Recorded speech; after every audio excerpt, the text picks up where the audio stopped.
Hello, I did my community resource audit of rheumatoid arthritis patients. The main reason I chose this is because my mom was diagnosed with RA several years ago, and I just wanted to learn a little bit more about it. So a little background, what is rheumatoid arthritis? Rheumatoid arthritis, also commonly known as RA, is an autoimmune disease, and an autoimmune disease is the overactivity of the immune system, which causes the body to release antibodies, which ultimately attack and damage the tissue. In the case of RA, the antibodies attack the lining of joints, causing swelling and pain. And RA affects both men and women. Women are 2.5 times more likely to be diagnosed with RA than men are. And RA also affects all races, but is historically higher in Native Americans and often lowest in Native Chinese adults. There's also no known causes for RA, but there are several theories out there on to what actually causes it. One of them is genetics, and it is seen that a lot of people who have family members that are diagnosed with RA also tend to be diagnosed with RA. Another theory out there is that that either a virus or bacteria somehow causes the immune system to change, which causes it to attack the joints and the linings of the joints there, essentially causing RA. I have included a picture here which just kind of shows you what RA does to the joints. You have the left hand there, which shows a normal hand. Everything's straight, and then you have the right hand there, which is someone who is diagnosed with rheumatoid arthritis, and it actually causes the joints to kind of bend and detach a little. So we have findings from literature, and there were several that I found throughout my research.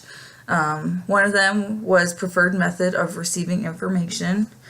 In a study by De Boer, Fiocco, Meesters, Vanderberg, and Vliet, it was found that 79% of patients involved in the study preferred receiving information from a written pamphlet. And then it was also found in another study by Ackerman, Briggs, Jordan, and Van Dornum that patients' preferred method of information was the rheumatologist. There was no findings as to why that was, and that's something I kind of want to address later in my my needs assessment.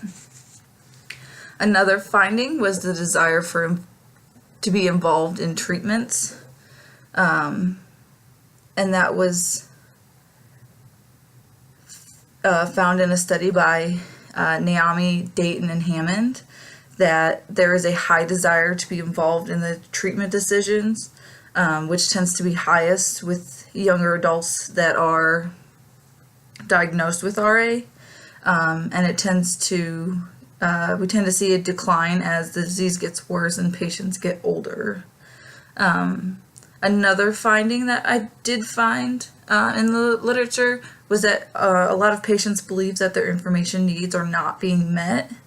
In a study by Mekalainen et al., it was found that 51% of patients felt that their information needs were not being met. And again, there was no really explanation as to why they felt like they weren't being met. They just said that they didn't think that they were being met. Now we're going to take a look at the resource guide. I tried to pull resources from different areas of media to provide for RA patients. And what I did is I broke the resource guide into 6 different categories, which you can see there on the left-hand side.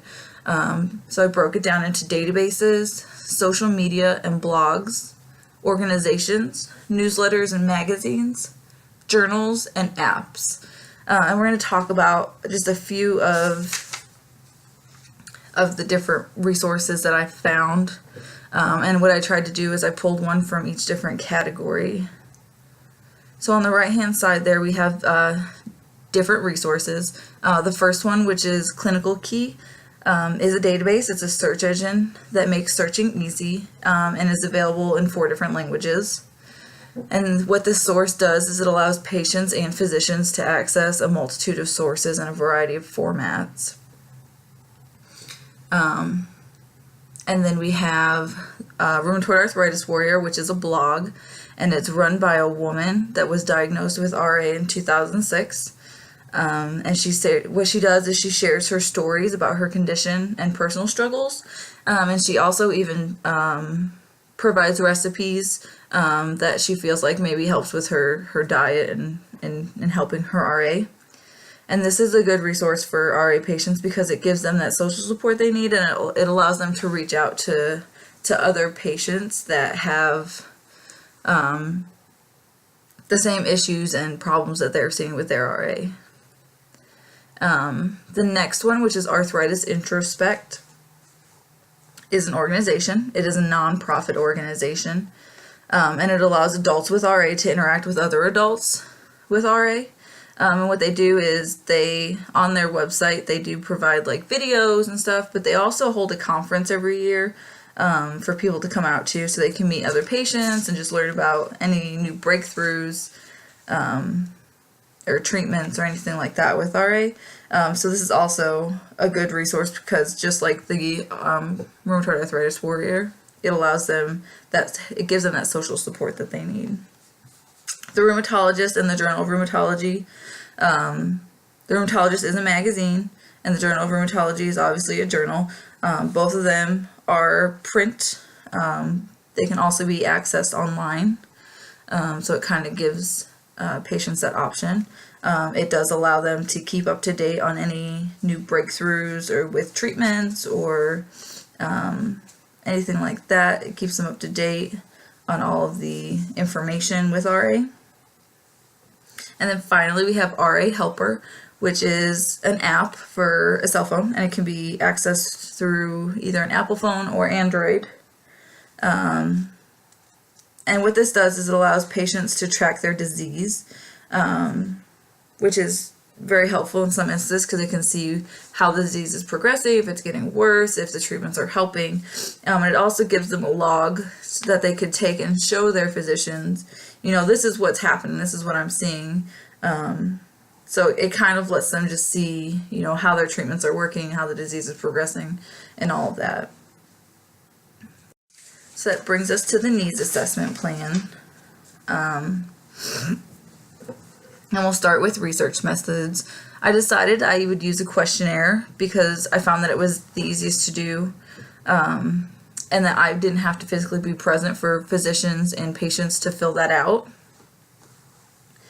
And my ultimate goal, if this study were to ever be done, would be to reach out to physicians and patients that are all over the United States.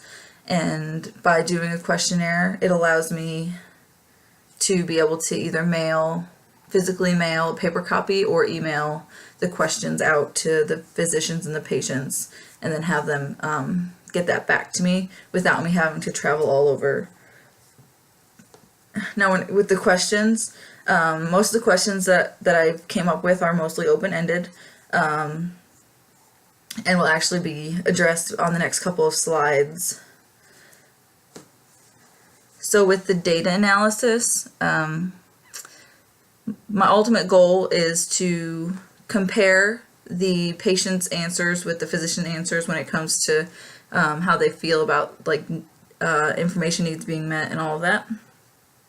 But I would also try to look at the patient's results by separating them into kind of different categories, like looking at them in age ranges to see how the different age ranges answered questions, and looking at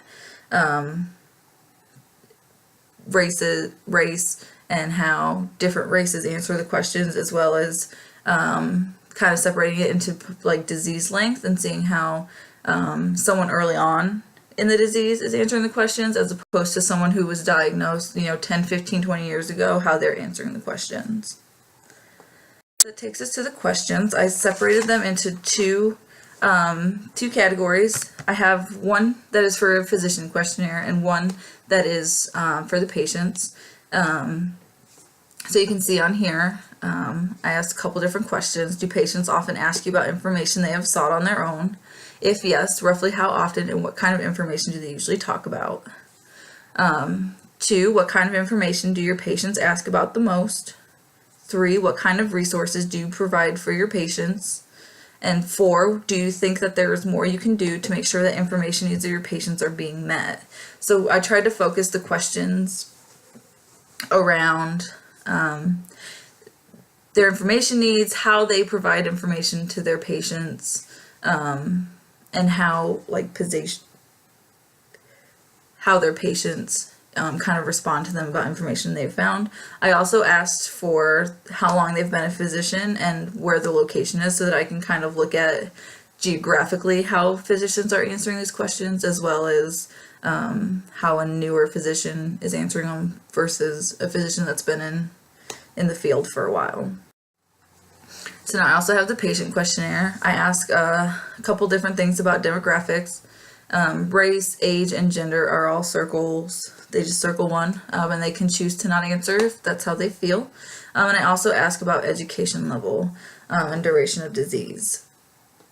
And some of the questions that I would have for patients would be, what aspect of RA do you want to know more about, and why? What is the preferred method of receiving information, and why? Do you feel like your physician provides enough information to answer your questions? If your physician can do one thing to improve your experience with them, what would it be? And do you discuss information you've found with your physician, why or why not? And ultimately, I split these questions up to see how they like to receive their information, and what they want to know more about, as well as what their physician can do better.